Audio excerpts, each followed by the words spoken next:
Hello po! For today's ganap ay samahan niyo nga kami sa aming 5 setups. Pero bago ang lahat, gusto ko lang i-congratulate ang aking BS team Magilas dahil meron na kaming uniform sa wakas.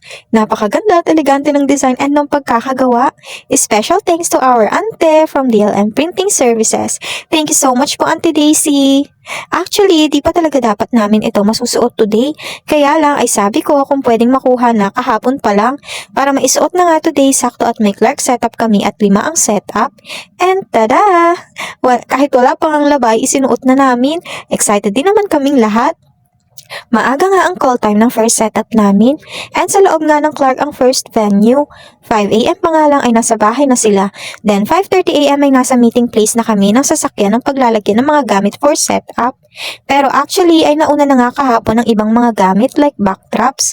Then today ay yung mga ibang maliliit na lang tulad ng styro tapos kaming mga magsisetup. And also, provided pala ng company ni client ang sasakyan na pinaglagyan ng mga gamit namin. Also, second time na pala nilang nagpa-setup sa amin. Yung first time nga ay last year pa. Christmas party naman ng company nila. Today naman ay family day naman ng company nila for Valentine's Day. Dahil month of February nga ang setup na ito ay Valentine's theme nga ang setup na to. By the way, throwback na lang pala ito at halos 4 months na ngang late itong set of vlogs namin. Pagpasensyahan at super duper busy ng person. Di din kasi biro at halos araw-araw din ang setup. Tapos di lang iisa kaya natambak na ng sobra ang mga videos na kailangan kong i-edit. Madalang na nga lang ako makapag-upload ng vlogs at maski mga setup pictures namin, di na din talaga kinakaya at ako lang din kasi ang gumagawa sa lahat.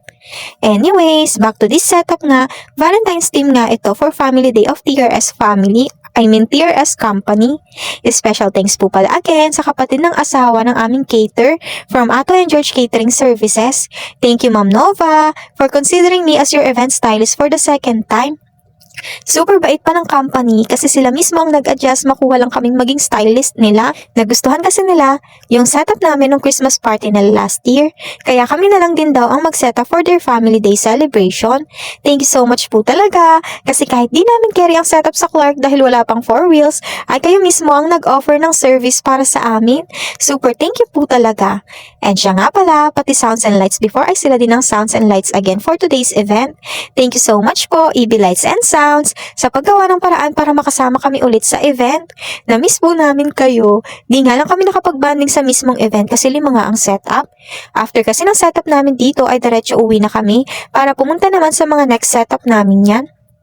Pasensya na din po pala nung after event ay nagtumbahan daw ang mga backdrop. Naikwento lang din sa amin ng sounds and lights. Pero from the company mismo ay wala naman na silang na-report sa amin. Saktong tapos na din naman daw at saktong last picture na din talaga ng mismong boss nila. Saka biglang may hangin napakalakas na dumaan kaya nagtumbahan ang mga panels namin. Kahit na pinaka-secure talaga namin silang lahat kasi aware nga kami na outdoor ang setup. Kaya kailangan na secure at di magtutumbahan ang mga backdrop. Kaya lang ay malakas daw talaga ang hangin.